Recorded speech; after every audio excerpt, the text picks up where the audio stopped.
Assalamualaikum. Pada kesempatan kali ini saya akan menyampaikan resume tentang jaringan komputer part 2. Langsung saja kita bahas materinya, mulai dari sejarah internet. Internet itu merupakan jaringan komputer yang dibentuk oleh Departemen Pertahanan Amerika Serikat pada tahun 1969 melalui proyek ARPANET yang disingkatan dari Advanced Research Project Agency Network.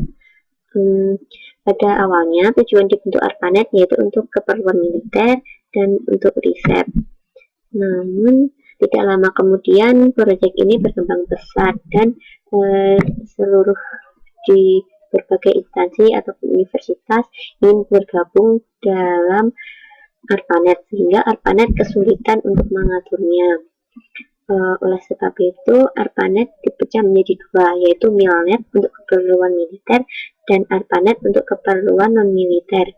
Gabungan kedua jaringan itu lalu disebut dengan DARPA Internet, yang disederhanakan lagi menjadi Internet. Selanjutnya, globally connected. Fungsi internet pada zaman dulu dan sekarang itu sudah berbeda. Dulu internet hanya digunakan untuk komputer saja, dan sekarang internet sudah terkoneksi secara mendunia dan tidak ada batasan dalam berkomunikasi. Manfaat internet dalam kehidupan ada sangat banyak.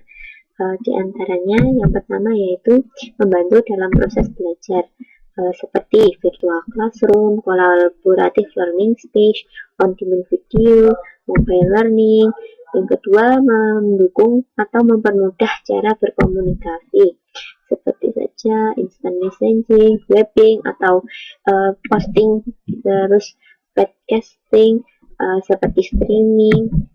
Yang selanjutnya, membantu dalam pekerjaan, contohnya online shop. Kita tidak perlu datang jauh-jauh ke toko untuk membeli barang. Cukup dengan online shop kita sudah mampu membeli barang dan bisa sampai di rumah. Yang selanjutnya, mempermudah untuk bermain game. Contohnya saja seperti online gaming, internet groups, dan online entertainment. Selanjutnya, jaringan berdasarkan ukuran. Yang pertama ada small home network, contohnya komputer di rumah kita. Yang kedua ada small office atau home office network, seperti jaringan komputer yang ada di dalam satu kantor. Selanjutnya ada medium to large network, contohnya jaringan komputer dalam satu gedung. Yang keempat yaitu worldwide network, contohnya internet, yaitu sudah mencakup jaringan di seluruh dunia. Selanjutnya client server. Client adalah host atau komputer yang mempunyai aplikasi untuk meminta informasi ke server. Selanjutnya server adalah host atau komputer yang mempunyai aplikasi untuk menyediakan layanan informasi. Perbedaan client dan server terdapat pada aplikasinya, yaitu email client, software yang digunakan untuk mengirim dan menerima email melalui komputer tanpa browser, contohnya Outlook. Dan selanjutnya ada browser client, contohnya Google Chrome, Mozilla. Selanjutnya ada peer-to-peer, yaitu menghubungkan dua komputer yang salah satunya bisa sebagai klien dan yang lain sebagai server. Dan kelebihan dari peer-to-peer itu hemat biaya, karena harganya lebih murah, tidak perlu menggunakan server, mudah dirangkai dan tidak ribet. Asal tersambung itu bisa digunakan, dan selanjutnya bisa digunakan sebagai sumber daya sederhana. Yang selanjutnya itu kekurangannya, datanya bisa di mana saja, yaitu karena tidak terpusat, dan not scalable, tidak bisa ditambahkan hanya bisa dua komputer, jadi bisa ditambah oleh komponen lain. Rentan virus, jika salah satu komputer terkena virus, maka komputer lain pun akan sangat berkemungkinan untuk terkena virus. Yang selanjutnya mengurangi performa komputer karena ada klien dan server. Selanjutnya komponen jaringan. yaitu ada service, yaitu aplikasinya, ada media, dan jalur fisik untuk melewatkan data, contohnya kabel dan wireless. Selanjutnya ada device, yaitu komponen penghubung source dan media, contohnya router.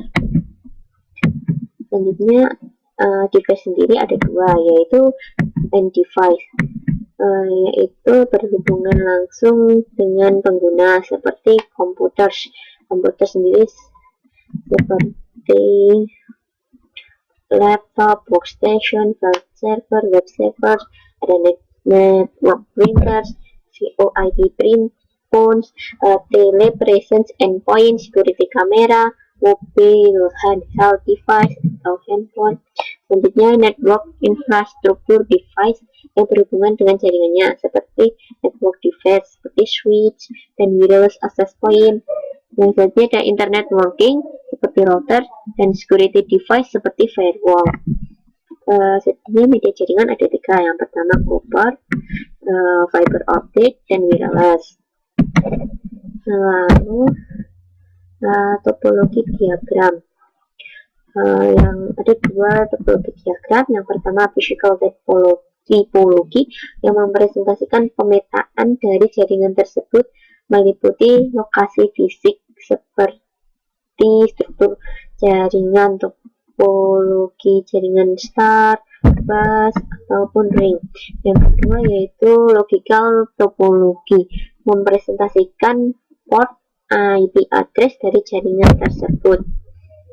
Selanjutnya tipe jaringan. Ada tiga tipe jaringan. Yang pertama LAN, mempresentasikan jaringan dalam satu wilayah, diakses di area geografis yang kecil, seperti saja jaringan di kampus UGM, atau bisa saja UGM dengan UNY jika providernya sama. Selanjutnya ada WAN, jaringan LAN yang terhubung dengan yang lain atau berbeda wilayah lebih dari satu provider, misalnya saja jaringan UGM dan UNS karena sudah berbeda wilayah dan kemungkinannya providernya juga berbeda. Selanjutnya internet dan internet adalah gabungan dari WAN. Internet dalam I besar berarti menghubungkan WAN yang sudah mencakup seluruh dunia, sedangkan internet yang dengan huruf I kecil itu hanya menggabungkan beberapa WAN saja, belum mencakup seluruh dunia. Selanjutnya intranet, extranet, dan the internet.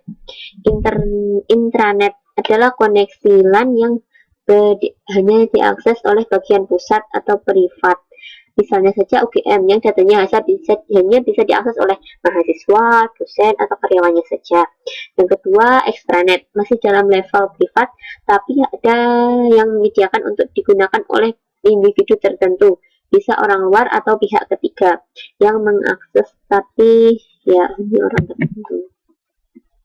Yang ketiga yang internet, koneksi yang bisa diakses secara bebas.